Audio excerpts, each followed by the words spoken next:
Oi. Como a sua avaliação dessa pré-temporada e a expectativa para a estreia do Campeonato Goiano? A avaliação da pré-temporada positiva, né? Pelo menos o que foi determinado pela comissão técnica. Quase tudo foi alcançado, mas é claro que nós vamos alcançar algumas outras coisas durante a competição, né? Então, a avaliação da pré-temporada é fácil falar porque quando a gente segue uma rotina, um prognóstico e alcança, a tendência é que dê certo. Agora, é claro que ela vai ser avaliada durante os jogos, né? À medida que a gente for jogando, o desempenho da equipe for fluindo, aí isso aí vai dar um parâmetro melhor da pré-temporada. E a expectativa do campeonato é a melhor possível. Eu creio que esse ano será o campeonato goiano mais disputado dos últimos anos, dos anos onde eu disputei. Até pela expectativa que está, de ter 3 equipes que vão depois, no segundo semestre, disputar a mesma competição, que são as equipes da capital, e o interior vindo sempre com a força que tem. Então, uma expectativa muito boa, uma competição muito boa. Tomara que ela seja bem promovida, bem jogada e que atraia o torcedor. Claro que antes da bola rolar é muito difícil fazer qualquer tipo de avaliação dos times, principalmente no interior, que a gente está um pouco longe. Mas pelo menos de nome, o Crack não é um time que entra para brigar, para ser campeão, para ir para a semifinal. É um time que nos últimos anos tem brigado ali na parte de baixo. Estrear contra um time que pelo menos entra com essa questão, né, dos últimos anos ter brigado contra rebaixamento. E no Serra Dourada é um ponto positivo, já que naquele primeiro jogo sempre tem aquela questão de entrosamento, aquela questão da estreia mesmo. Por isso mesmo, por ser o primeiro jogo, a estreia do campeonato, as forças equivalem. A questão do desconhecimento de alguns jogadores do adversário, do Crack no caso, não quer dizer que será um jogo fácil. Será um jogo difícil para as duas equipes estarão estreando na competição, né, tentando colocar em prática o que foi trabalhado na pré-temporada. Então será um jogo de muitos erros, nós sabemos disso, agora a gente tem que tentar minimizar os erros. E quem conseguir errar menos, eu acho que vence a partida. A gente jogando em casa, nós temos a obrigação de buscar a vitória todo e qualquer momento, e vamos tentar fazer isso, mas com sabedoria, porque é início de competição, então nem tudo que a gente quer a gente vai conseguir fazer. Marcelo, você comentou a pré-temporada do Atlético como um todo, né? Do Wagner Lopes, agora no início do Campeonato Goiano, mas como você vê individualmente seu desempenho nessa pré-temporada? Na parte técnica, na parte física, você não participou do amistoso contra o Gama, veio contra o Lusiânia, como foi esses quase 30 dias de preparação? Não, para mim foi bom, foi diferente, porque esse ano eu contrariei alguns anos anteriores, onde eu começava a pré-temporada primeiro fazendo uma adaptação. Esse ano eu já consegui começar a pré-temporada e terminá-la junto com o grupo. Então eu estou muito satisfeito com isso, porque o que eu tracei nas minhas férias eu consegui alcançar. Agora, a minha condição vai ser de acordo com a da equipe. Eu espero jogar bem, claro, me manter no nível alto, mas eu sei que eu vou crescendo junto com a equipe e ao longo da competição. Essa semana deu muito o que falar a questão dos clássicos aqui goianos, né? O Vila Nova e o Goiás vão jogar no domingo com torcida única. E isso não vai acontecer com o Atlético. Nos jogos contra Vila e contra Goiás, o estádio vai ser dividido ao meio. Para você que está lá dentro do campo, você preferiria que o Atlético mandasse seu jogo com torcida única, mantendo o que está sendo feito com os outros clássicos, ou você acha e você gosta mais de jogar em um clássico dividido? Não, eu acho que tem que ser dividido. Agora, parte do princípio onde os torcedores têm que se conscientizar, que é um jogo de futebol, e um estádio onde a gente vai para se divertir, eles, no caso, vão para se divertirem, se conscientizar de não ter violência. Não tendo violência, eu não vejo por que não ter os dois lados torcendo. Até porque são duas equipes que vão estar se enfrentando e uma querendo mostrar para o seu torcedor. Quando é uma situação única, de torcida única, fica diferente para nós jogadores, né? Infelizmente, passa por um processo de educação, de reeducação do nosso torcedor. Eu acho que a educação ela vem muito da punição. Quando a punição é severa, a gente aprende. Quando ela é branda, a gente tende a cometer outros erros. Então, eu acho que essa questão da educação é que vai fazer com que volte os estádios a ter torcidas divididas e cada um torcendo por sua equipe de uma forma educada, como se deve ser. Olhando agora o time do Craque ali, analisando, são jogadores desconhecidos até mesmo do futebol goiano. Como tem sido essa conversa com o Wagner? O Wagner já está passando alguma coisa sobre o time do Craque? Você sabe algo do Craque que o Atlético já tem planejado para essa equipe de Catalão? São jogadores realmente desconhecidos do futebol goiano, né?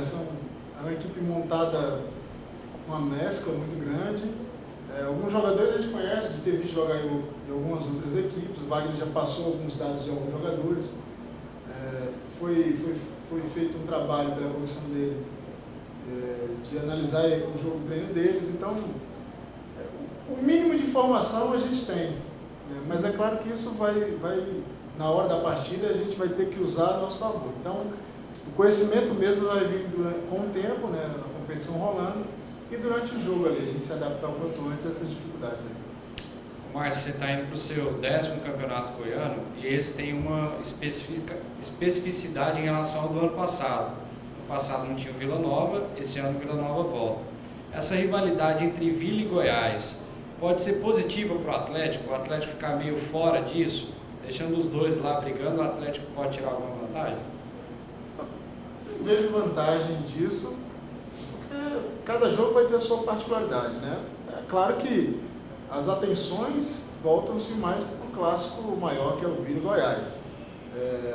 Não quer dizer que a gente vá correr por fora. Eu acho que a gente corre de condições de igualdade e acredito eu que os clássicos eles vieram para brilhantar mais essa competição. A competição já é muito boa, né? O campeonato regional tem sua atratividade muito positiva, ao meu ver, e tendo mais clássicos vai ficar mais interessante. Então, não vejo benefício em relação ao Goiás e Vila estarem na primeira divisão, né, disputando o Campeonato Goiano, mas de qualquer forma um grande atrativo.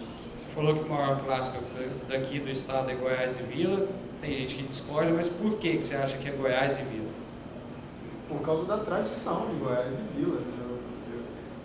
Desde que eu cheguei aqui, eu entendia que era dessa forma. É claro que o Atlético, ele buscou o espaço dele, ele cresceu durante os anos, ele conseguiu dar de frente com as duas equipes, até certo momento ficar melhor do que algumas equipes. Então, eu vejo que todo mundo tem seu espaço, mas tradicionalmente eu acho que o maior clássico é Goiás e Vila, até porque envolve duas grandes torcidas, né, em relação a números.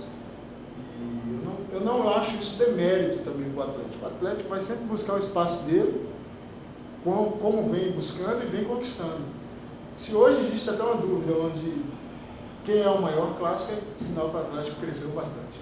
Em relação à chegada do Clever, mais um goleiro no elenco e mais uma vez aquela história, né? Vamos contratar uma sombra para o Márcio.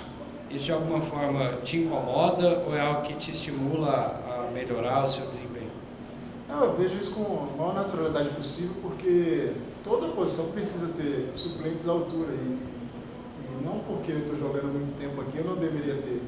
Né? Todos os anos que vieram os goleiros aqui eu sempre respeitei bastante todos os goleiros, trabalhei da melhor forma possível e se eu conseguir manter minha titularidade é porque os treinadores confiaram em mim e eu devo ter mostrado alguma coisa. Vou continuar fazendo a minha parte, não acho que isso chega para agregar, para somar, porque é mais um reforço que o clube consegue contratar esse ano.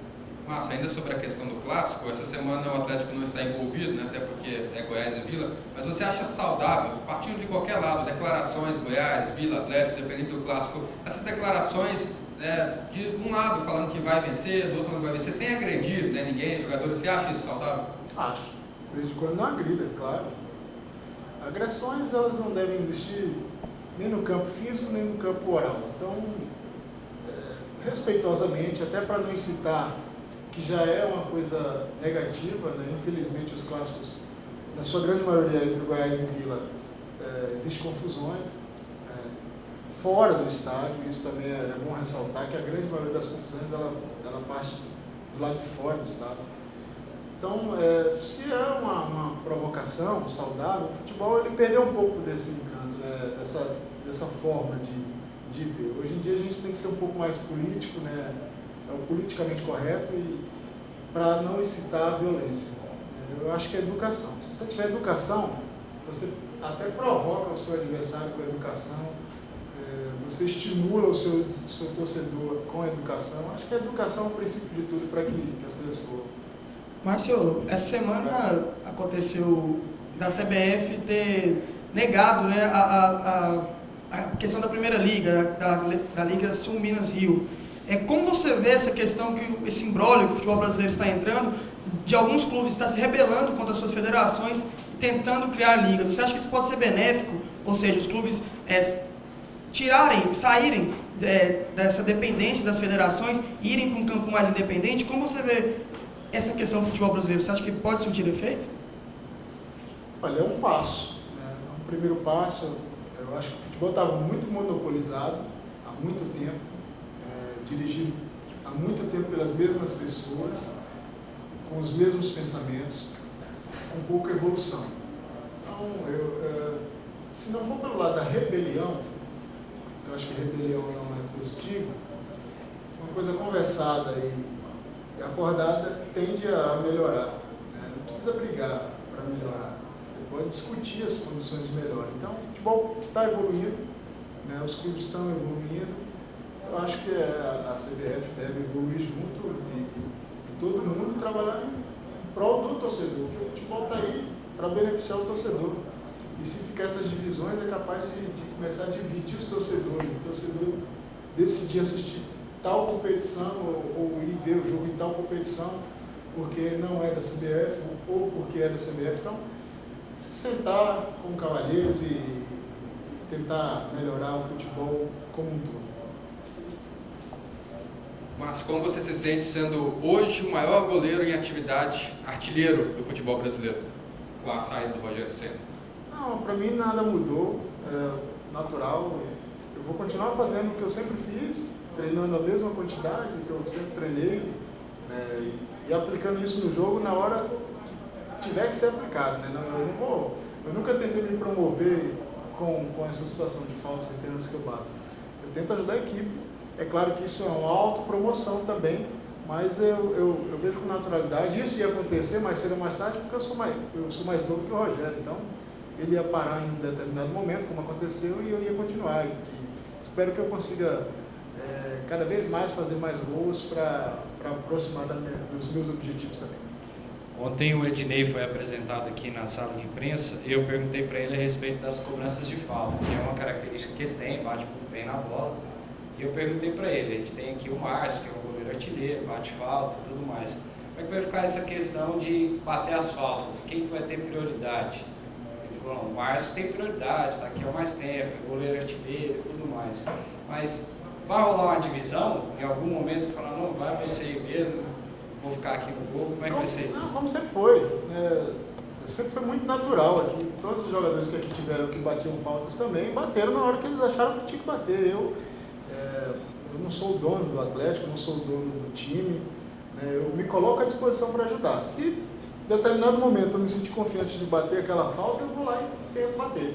Eu já fui e já deixei outros jogadores baterem também, até para tentar desviar o foco, as atenções, uma jogada ensaiada. Então, é muito natural isso aqui. É como eu falei, não é para me promover, é para tentar ajudar o time. E se eu puder ajudar fazendo gol, aí eu vou ficar mais feliz ainda. Mas não só ele que está treinando, que bate muito bem realmente, tem o Schuster que está treinando também, que é outro que bate bem na bola. Então, a gente o Luiz Fernando agora começou a treinar com a gente, veio todo tímido, ele vai, treina, bate, é isso, você só vai aprender treinando. Então, quem fizer o gol que vai ser bom para o Atlético.